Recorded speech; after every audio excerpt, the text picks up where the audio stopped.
کہانی ایک نیک سیرت بادشاہ کی ہے جو کسی ملک پر حکومت کرتا تھا۔ وہ اس قدر باعمل اور شریعت کا پابند تھا کہ اللہ کے نیک بندوں میں شمار ہوتا۔ اس کے پاس ایک بہت خوبصورت گھوڑا تھا۔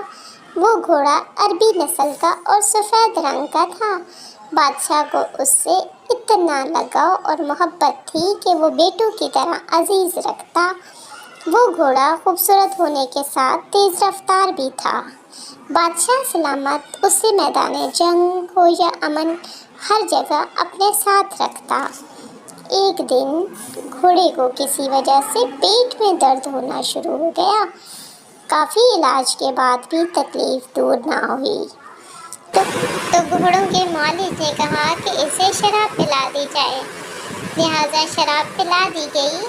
بادشاہ کو جب اس بات کا علم ہوا تو انہوں نے اس گھوڑے پر سواری کرنا ختم کر دی، اس لیے کہ اس کے پیٹ میں حرام چیز گئی تھی۔ بادشاہ کو یہ پسند نہیں تھا کہ وہ کسی بھی ایسی چیز پر سواری کرے جس کے پیٹ میں حرام گیا ہو۔ پیارے بچوں، حرام سے ہمیں یوں ہی بچنا چاہیے۔